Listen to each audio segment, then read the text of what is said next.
Hi and welcome to my channel. So I'm going to be talking about three of the biggest mistakes that immigrants are making in the UK, but most especially people that are currently on visa sponsorship and people that are planning to move to the UK on visa sponsorship.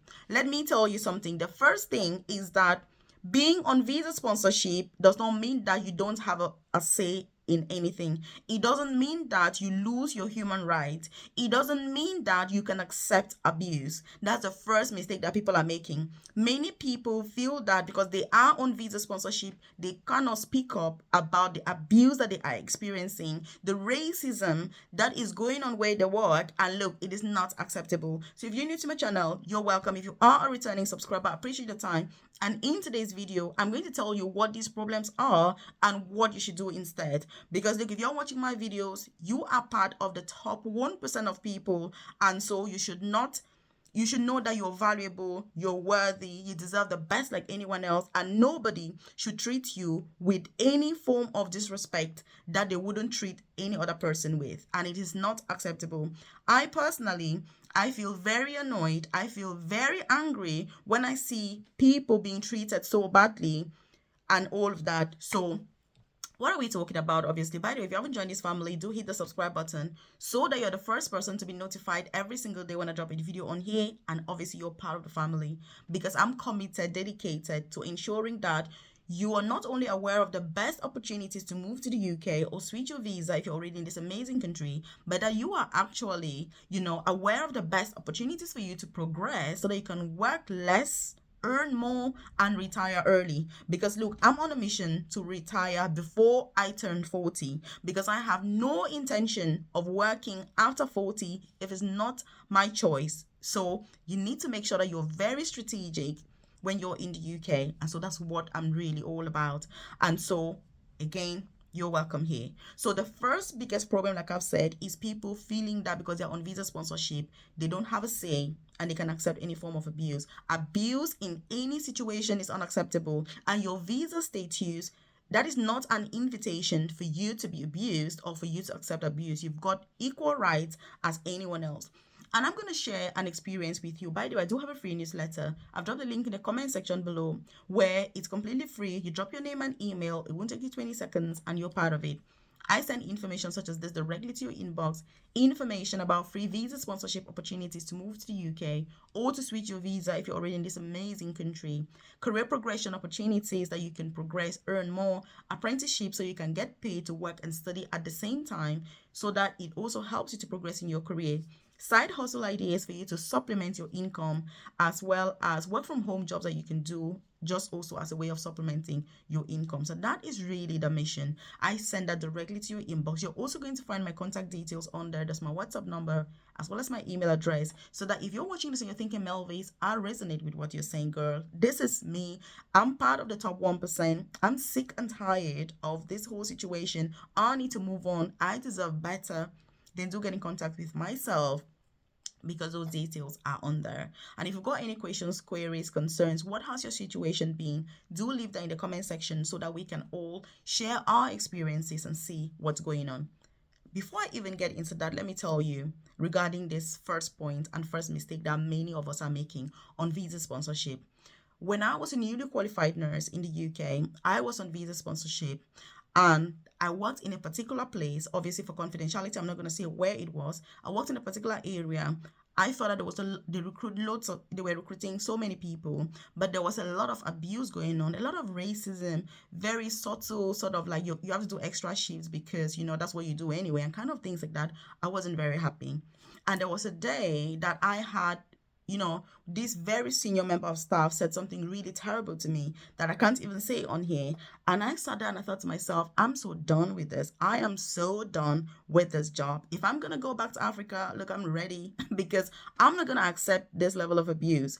And so I was called to the office by another very senior manager, and they said to me, Melvis, what was it that happens? Because you've got to apologize for what happens. And I was like, no, if anything, these people should be apologizing to me for the way that I was treated.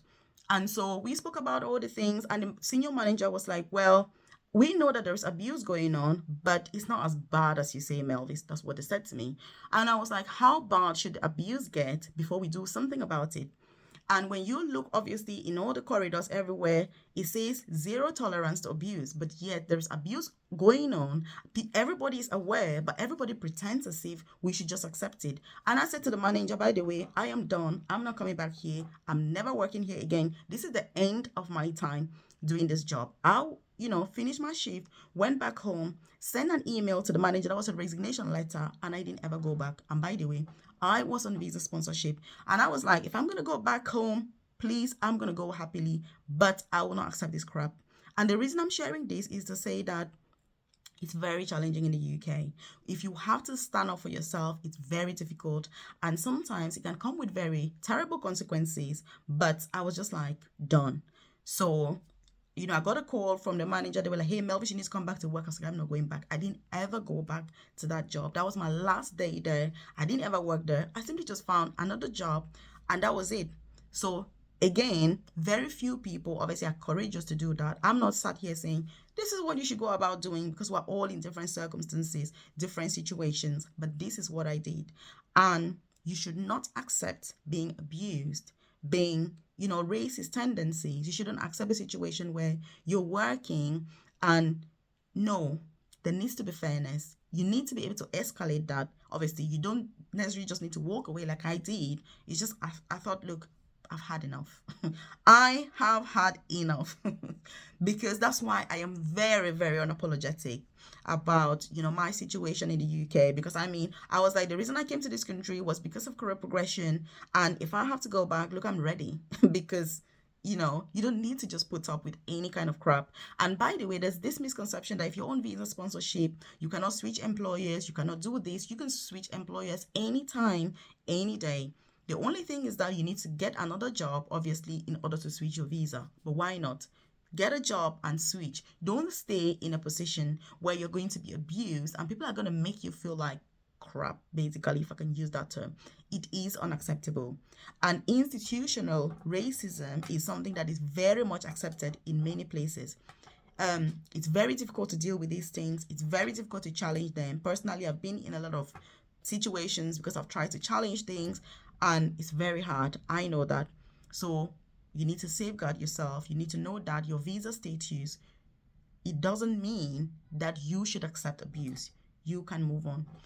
Which leads us beautifully to the next point, which is opportunities. Look, if you're on visa sponsorship, you're obliged to work full-time, and you're also obliged to work for at least 5 years in the UK before you can apply for indefinite leave to remain and be free from those immigration restrictions. By the way, if you're not aware, I work as an advanced nurse practitioner, obviously, for the National Health Service.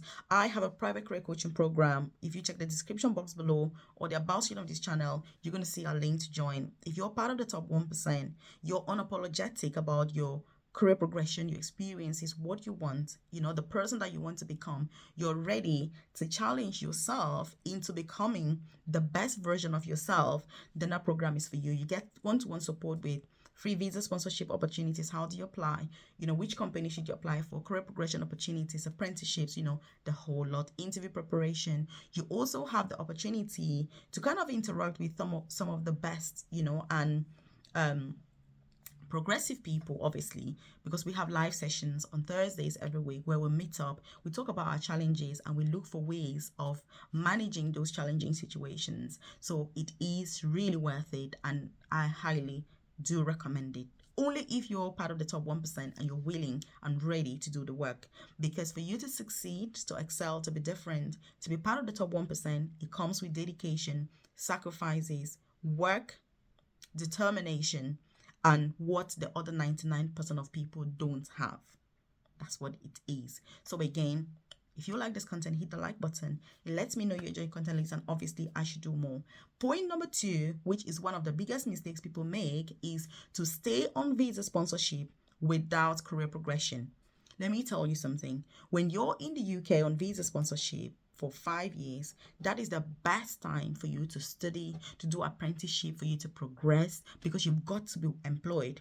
The fact that you've got to be employed, what you're getting from there is not the visa sponsorship, is not the pay. You need to be getting something else, professional development.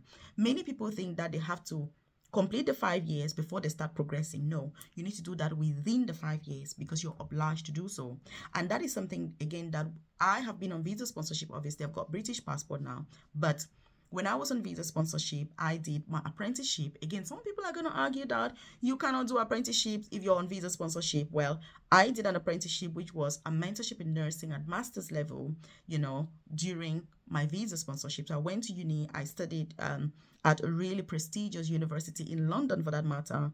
And, my tuition fees was paid by my employer and I was paid while I was studying. But I was on visa sponsorship I think I'd been on visa sponsorship for like 3 years at that point. So again, this is to say that because I knew that while I'm on visa sponsorship, I need to progress, I need to study, I need to do courses so that I can progress. And at the time where I've got a British passport, if I want to work more independently, I want to do other things, then I've already got the knowledge and skills that I need. Instead, that's what you should be doing. So if you're on visa sponsorship and your employer does not offer you opportunities for career progression, you need to leave. You need to move on to another employer that is going to better support you so that while you're employed, you're also gaining something else. Because let me tell you how I see my job. When I don't see my job as something that is there to pay me money, I'm putting in more time on a job than I'm ever going to be paid, because time is more precious than money. When you use your time to go to work, you're there for 9 to 5, whatever hours you're doing, that time that you've spent is more precious than the money that they're going to pay you. And so for me personally, for my time to be worthwhile, I need to get something more than just the pay at the end of the month. That's how I see it working, which means I need to be doing a course. I need to be having something else, that is going on. If it's only the pay, I'm moving on. I am done. So again, that's what I do. So you need to make sure that you're finding out the opportunities that they have. And if they don't have enough opportunities for you, you need to find an employer that will support you so that by the time you're getting your indefinite leave to remain or your British passport, you're already progressing or in another position where it's easier for you to be more flexible, to earn more money. Because look, retirement age is tough. When you look at yourself 10, 20 years from today, do you see yourself doing what you're doing now? If you're not doing courses, you're not progressing to senior positions, you're not doing other things, you're not moving on, you're not gaining diverse experience, it's going to be very, very difficult. So again, that's another mistake that people are making. Another mistake, which is a really big one, by the way, is thinking that your employer is there to support you. They've got your heart. Like I said with point number 1, many employers are not interested in you as an employee. They are interested in what you're able to do for the company or for the business. Those two things are not the same. It's like saying, I'm not interested in you as Melvis, for example, but you're interested in what I'm telling you now. It's the same thing. I mean, Melvis as a person, who cares? But what I'm saying is what you're interested in. That's why you're watching this video. So it's the same kind of concept. Your employers have the interest of the company, and only you can have your own interest, which means that at every single point, you need to be very smart, very wise, very strategic on how you're proceeding with your job. There's a lot of things that, it is what it is. We go through lots of those details during our weekly live sessions because there are certain things that for YouTube, you know what I mean? Because you don't know who's watching. It's not tailored to the person's circumstances, but these are just general things for you to be aware of so that they can enlighten you, they can make you to think differently and to see yourself as a different person, because you are worthy, you are deserving, and you should have the best that you rightfully so deserve. So leave a comment in the comment section and say, Melvis, I am worth it. I am deserving. Because if you don't feel that you're deserving, let me tell you something, nobody will. Everybody will just carry on with their own things. You need to feel that you're deserving and put in the effort that is needed for you to achieve your goals and your dreams. So these 3 mistakes are the biggest mistakes that many people are making coming to the UK on visa sponsorship, thinking that abuse is okay. It's not okay. You need to do something about it if you feel that you're being abused. Ongoing racism is not acceptable. Also, opportunities. You need to have opportunities to progress, to grow. The fact that you're on visa sponsorship shouldn't be a limiting factor, as well as thinking that your employer is there for your own interest. 99.9% of employers have no interest in you apart from what you have to offer. So again, if you need to get in contact with myself, obviously check the comment section below. You're going to find my contact details. Check out this other video that I've linked up specially for you. Check this out.